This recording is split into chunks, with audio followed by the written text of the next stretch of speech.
Sodoma, la más bella entre las ciudades del valle del Jordán, situada en una llanura que era como el huerto de Jehová por su fertilidad y hermosura. Allí florecía la abundante vegetación de los trópicos. Abundaban la palmera, el olivo, la vid, y las flores esparcían su fragancia durante todo el año. Abundantes mieses revestían los campos, y muchos rebaños lanares y vacunos cubrían las colinas circundantes. El arte y el comercio contribuían a enriquecer la orgullosa ciudad de la llanura. Los tesoros del oriente adornaban sus palacios, y las caravanas del desierto proveían sus mercados de preciosos artículos. Con poco trabajo mental o físico se podían satisfacer todas las necesidades de la vida, y todo el año parecía una larga serie de festividades. La abundancia general dio origen al lujo y al orgullo. La ociosidad y las riquezas endurecen el corazón que nunca ha estado oprimido por la necesidad ni sobrecargado por el pesar. El amor a los placeres fue fomentado por la riqueza y la ociosidad, y la gente se entregó a la complacencia sexual. He aquí, dice Ezequiel, que esta fue la maldad de Sodoma: soberbia, hartura de pan y abundancia de ociosidad tuvo ella, y no corroboró la mano del afligido y del menesteroso. La vida inútil y ociosa de sus habitantes los hizo víctimas de las tentaciones de Satanás, desfigurando la imagen de Dios, y se hicieron más satánicos que divinos. Reinaban en Sodoma el alboroto y el júbilo, los festines, las borracheras. Las más viles y más brutales pasiones imperaban desenfrenadas. Los habitantes desafiaban públicamente a Dios y a su ley, y encontraban deleite en los actos de violencia. Así como los demás cananeos, estos también en la práctica de sus cultos sacrificaban a sus niños y algunas veces adultos a sus dioses. Además, era común entre ellos practicar la sodomía, la prostitución, y aún se ayuntaban con los animales. Su depravación era tan grande que había llegado hasta los cielos, por lo cual Dios decidió destruirlos.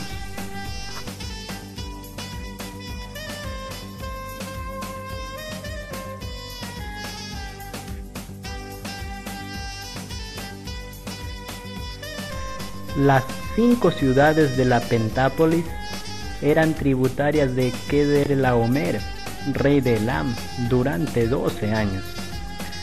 Cuando se alzan en rebelión, dicho rey llegó con otros 3 reyes el 14º año e infligió una terrible derrota sobre los ejércitos de la Pentápolis en el valle de Sidim.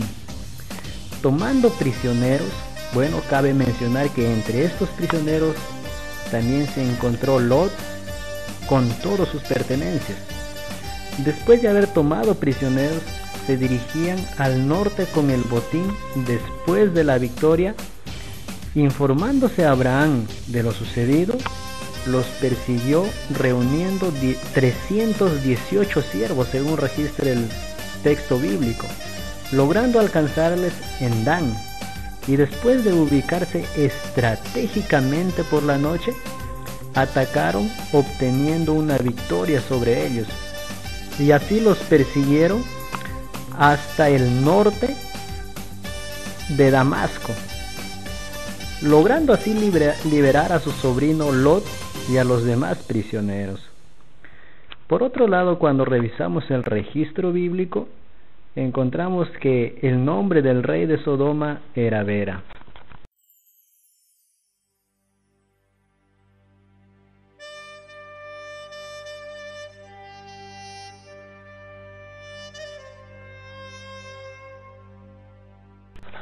A pesar de las arduas investigaciones, se desconoce la ubicación de Sodoma y de las ciudades vecinas.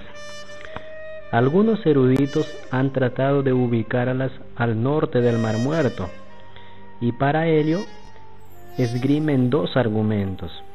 Primero, según Génesis 13, dice que esas ciudades que se encontraban en el valle del Jordán se podían ver desde los alrededores de Betel, cuando menciona que al momento de separarse Abraham con Lot, Lot miró la llanura y de esa manera pudo observar esta llanura que era cerca de Betel. La segunda posición para decir que se encontraba estas ciudades al norte del Mar Muerto es que, puesto que Kedorlaomer y sus confederados procedentes del sur combatieron con Sodoma y sus aliados después de haber alcanzado una victoria en Sacén Tamar, que se encuentra ubicado en Engadi, como podemos observar en este gráfico, y esta se encuentra a la mitad del camino hacia el norte de la costa occidental del Mar Muerto. Entonces Sodoma tendría que haber estado ubicada más adelante de ese lugar, y por eso mismo en el extremo septentrional del mar, es decir, en el norte. Sin embargo, no se necesita ninguna de estas explicaciones para comprender los pasajes de las Escrituras. Otros eruditos tratan de ubicar estas ciudades debajo del agua, en la parte del sur. Los argumentos en favor de esta opinión son más numerosos y contundentes. Primero, el valle de Sidim, en el cual se encontraban estas ciudades, se identifica con el mar Salado según Génesis 14. Las 2/3 partes septentrionales del Mar Muerto alcanzan en la actualidad un promedio de profundidad de 400 metros, como ustedes pueden observar en este gráfico. Y ese mar debe haber existido en esta forma incluso en los tiempos de Abraham. En cambio, la del extremo sur nunca pasa de los 5 metros.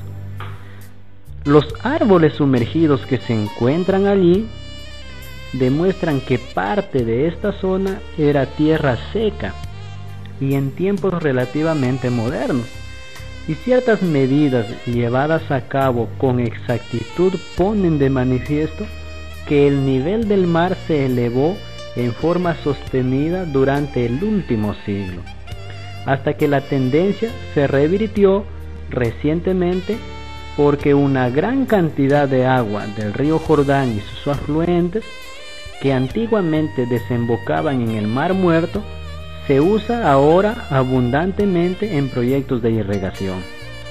La segunda posición para afirmar que estas ciudades pudieron haberse situado en el sur del mar es que en esta parte se encuentra asfalto en el extremo sur del mar, y se nos dice que el valle de Sidim estaba lleno de pozos de asfalto según Génesis 14. El vetudo asfalto todavía surge desde el fondo del extremo sur del Mar Muerto y flota hacia la costa aún en la actualidad. La tercera posición es que algunas declaraciones hechas por autores clásicos, tales como Diodoro de Cilicia, Estrabón, Tácito y Josefo, describen una región quemada por una catástrofe ígnea, ubicada al sur del mar, presumiblemente cubierta ahora por el ascenso de las aguas, donde se encontraban varias ciudades destruidas y cuyos restos, consumidos por el fuego, todavía eran visibles. Se dice que las fisuras del terreno emergen gases tóxicos, según lo podemos ver registrado en Deuteronomios 29. La cuarta posición es que los geólogos han encontrado petróleo y gas natural en la región ubicada en los alrededores del extremo meridional del Mar Muerto, que es a la vez una zona frecuentemente sacudida por terremotos, de manera que encontramos aquí todas las condiciones necesarias para que se produjera la catástrofe que describe la Biblia, si Dios hubiera querido emplear medios naturales para destruir estas ciudades, que como nosotros conocemos, en cierta medida no es cierto. La quinta posición es que una cantidad de arroyos desembocan desde el oriente en la región meridional del Mar Muerto, lo que sigue siendo muy fértil, Y es razonable creer que todo el valle que actualmente la forma fue antes una llanura excepcionalmente veraz, en perfecta armonía con la descripción que hace de ella la Biblia cuando la compara con el Jordán, con el jardín del Edén y con el valle del Nilo.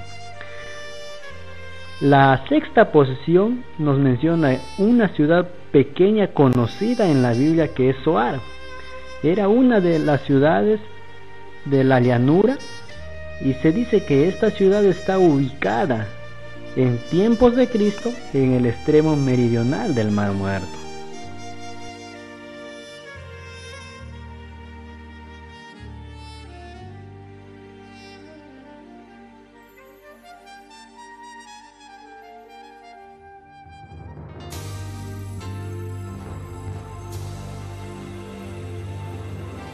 El registro bíblico nos muestra que el fin de estas ciudades se debe a la destrucción sobrenatural que sucedió en este lugar.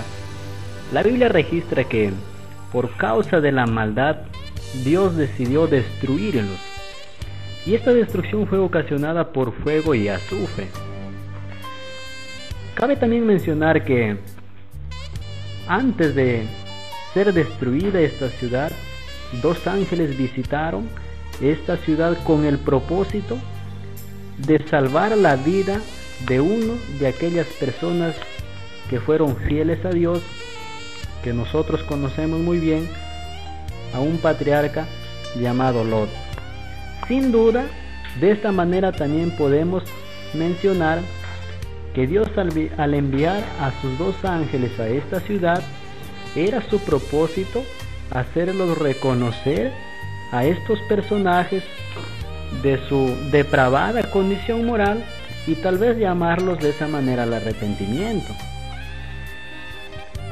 Tristemente, solo Lot fue el que aceptó esta invitación, y así, con su esposa y sus 2 hijas, salieron tomados por la mano de los ángeles esa madrugada de la destrucción de estas ciudades. En medio camino, de esta manera, fue el final de estas ciudades que en un tiempo eran realmente un lugar de mucha admiración y deseo para grandes personas en este mundo.